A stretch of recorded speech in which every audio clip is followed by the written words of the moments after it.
Hello, I'm Rocket Sledge. Welcome to part 2 of my How to Play Dirty tutorial series.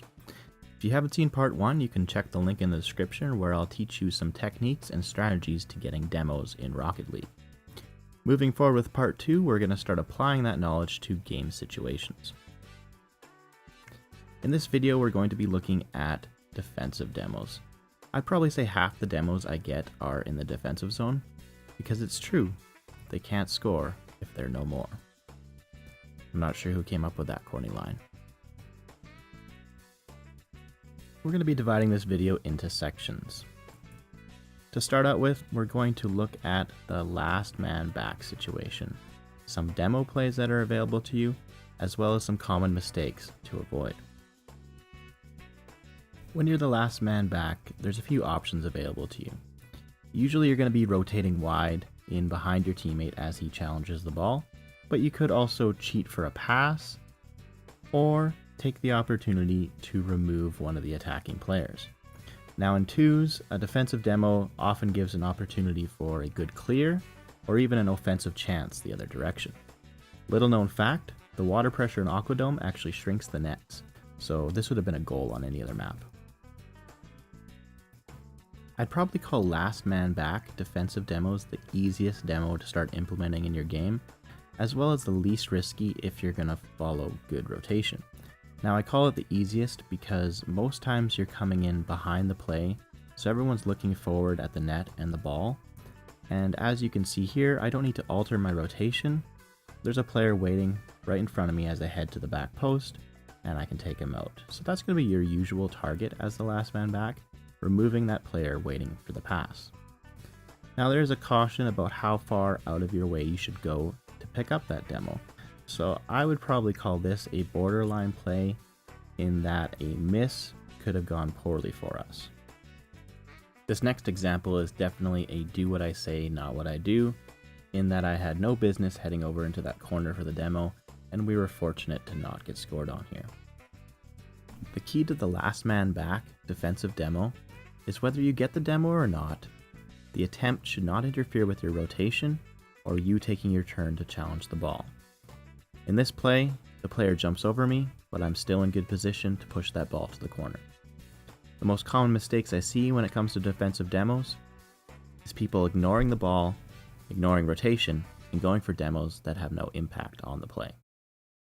Next example, I would like to see my teammate bump that player beside him, but instead he's heading to the net to try a low probability demo of the player rolling around in there. When the ball makes its way in front, he's out of position and we get scored on.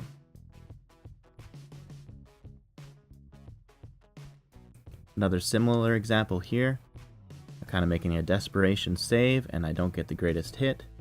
My teammate's coming back, switches into ball cam and decides this player beside our net needs to be demoed. He gets the demo, but he also gets to watch the ball roll past him into our net. Another common mistake is not being aware of the position of your teammates. In this play here, I'm kind of in an awkward position in the corner, but I believe I can challenge the ball because I have the support of my teammate. I would expect him to rotate wide behind me and support my challenge. Unfortunately, my teammate believes this is a good time for a defensive demo. He doesn't get the demo, I miss in the corner, and we suffer the consequences. Let's take a look at how that play could have gone. Here you see me whiff pretty hard on a very nice pass, but then I identify a demo opportunity. With both these players in the corner fighting over the boost, the ball in the air, and my teammate rotating back, a bump and a demo here could go a long way into turning the play around. Unfortunately, I missed the bump, and now I'm in a chasing situation where my teammate is back in our corner just like I was last time. To support my teammate, I'm going to give up the chase and rotate wide behind him. Chasing for demos can be just as bad as ball chasing. The number one rule for the last man back defensive demo is never give up good rotation to go get a demo. Now a dribbler is a prime target for defensive demos. He's usually moving slowly, trying to corral the ball. Your teammate's sweating in the net there, wondering when he should challenge. And a demo really can quickly eliminate that threat. That being said, you have to be very careful in that you don't blast that ball back towards your own net, or that you don't head for that player when your teammate is making the challenge. Let's take a look at how that play could go wrong. Here you can see me shadowing this player trying to decide when to challenge, expecting my teammate to rotate in behind me. I realize too late that he's going for the defensive demo, and I get caught kind of in no man's land as he makes the demo and comes in contact with the ball. So we can both share the blame here as we get scored on. This is where communication would have helped, in that I would have stayed at the post while he made the defensive demo. Picking up a dribbler from behind can be tricky. You have to pump the brakes or turn sharply to avoid hitting that ball. A better method is to come across at a 90-degree angle. His path is going to be easy to predict, and if the ball's in the air a little bit, it makes it very simple. So just like the last man back play, whether we get the demo or not, we always got to be thinking of our defensive responsibilities. In this play, I just catch enough of him to knock him off course, allowing my teammate to challenge the ball, and afterwards, I quickly head into the corner to pick up some boost, and then come to the back post to support my teammate. So I hope you're getting the theme here. While we are talking about defensive demo plays, it is important to note that the focus is still on maintaining a good rotation. If I was only to say one thing about first man back defensive demo plays, it would be don't do them. When you're the first man back on defense, your role is to stall for time. Whether that means hitting the ball into your own corner, holding your position at the post as long as you can, delaying your challenge so your teammates can get back, you really shouldn't be going for demo plays. That being said, if it's the only play left over, a demo play can prevent a goal. So a desperation demo play is when you cannot make it to the net before the ball, but you can remove the player. This is a good example in which we have a first man back and a last man back demo in the same play. So if you're the first man back and are not in one of these desperation situations, your main focus should be the ball. It's expected for you to be the first one to challenge it, and if you don't follow that, it's going to throw off the rotation of your teammate as well. Here you can see the player coming back, he's the first man back, and he starts heading for the demo. Now what he doesn't know is that last man back, me, already has that demo covered on my way to the back post. Now I had to swerve to avoid hitting my teammate, but fortunately was able to recover, and we don't suffer any consequences for this play. This mishap could have been avoided with a little situational awareness and the first man back following his role properly. Best thing about rules is when we have exceptions to the rule. Here you can see me in a first man back situation, and I pick up a demo right here. Now I don't see any problem with this demo. It's on my way back, and the safe play to follow would be to go and make a challenge defense at the post until my teammate arrives. But I'm Rocket Sledge, so I believe I can take out this player. I know his path, so I plan to meet him on the side here, and I'm able to remove him from play. Once that's done, all threats are gone, and I can take my time in corralling the ball and clearing it. Now, this is not a play I'd recommend, but when you get confident in your ability to hit and remove other cars, it can be used. Remember though, a failed demo attempt when you're the first man back is usually going to result in a goal against. Alright, moving on to our last section. Here we're going to look at some specific strategies and cautions in regards to threes. Now most people understand defensive rotation when there's two players. One is going to be challenging the ball, while two is going to start out near the back post and cover the net. Where the confusion starts to happen is when the third player comes into the zone. What should he be doing?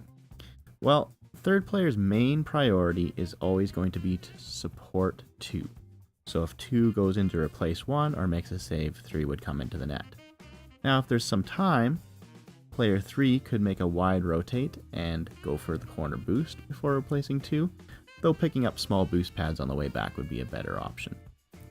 Alternately, if there's players that are waiting for a pass, he could bump or demo those players. Or in the event that one gets a good clear or 50-50, 3 could move in to help get the ball down the field. So the important point of this 3 position is no matter what happens, your main priority is always to support 2, and that's going to come before getting boost and before going for demos. So I'm not saying position 2 couldn't get a demo on his way to the net. In fact, some of the dribbling plays we looked at were that case, but position 3 has a little bit more freedom to make those plays if position 1 and 2 are already covered. Here's an example of that rotation in effect. I am in position 1 trying to move the ball through the corner. After losing this 50-50, I am now position 3. Position 1 and position 2 are taken right now, so I can pick up a demo on my way to the back post, and I continue the rotation.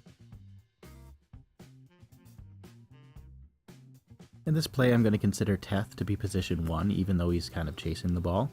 I have a player in the net that's position 2, thus I will assume the role of position 3 and attempt to take out a player that's waiting for the pass. Continuing on my way to the back post, I see that the ball is in the air and I can remove another player. Afterwards, my teammate who had his ball cam in the air ended up ramming into me, but I can assume the role of position 1 and move the ball down the field. It's important to remember that one demo in 3s doesn't have the same threat elimination that you would have in 2s. Oftentimes, a player that was waiting back is going to immediately come in knowing he has a defending player respawning. So don't think that you've eliminated the threat after one demo. No section is complete without a bad example. Here you see me waiting at the back post so we don't have a double commit while my teammate goes for the save. When he misses, I have a limited amount of time to respond and I don't get the best hit. But fortunately, my teammate is coming back, position 3, and so he should stop off at the back post to support me. Unfortunately, he has other things on his mind. So when you don't pay attention to the rotation and think your job is to go around demoing people, it's going to come back and bite you. Let's take a look at that play from his perspective. He sees my teammate miss. He sees my hit. And then he switches into car cam and decides that player in our net needs to be demoed. While he's in car cam, he has no situational awareness of where the ball is. He's forgotten his main role should be supporting player 2, and thus will get scored on. So position 3 is a very versatile position, but you really have to take into account where the ball is, where your teammates are, and good rotation. So the point of this tutorial was not to stress that demos should be the major part of your defensive plays, but once again, it is a tool to use at the appropriate time while maintaining your good rotation. Being able to recognize the opportunity for defensive demos is going to help you in your regular rotation as well as desperation situations. This brings to an end our defensive demo tutorial. We're going to continue on with part 3 where we'll cover offensive demos. For more examples, you can check out my defensive demo montage. Also, I've linked below a 1-minute GIF and text version of my 3s rotation to help explain that versatile 3 position. I'm Rocket Sledge. Thanks for watching.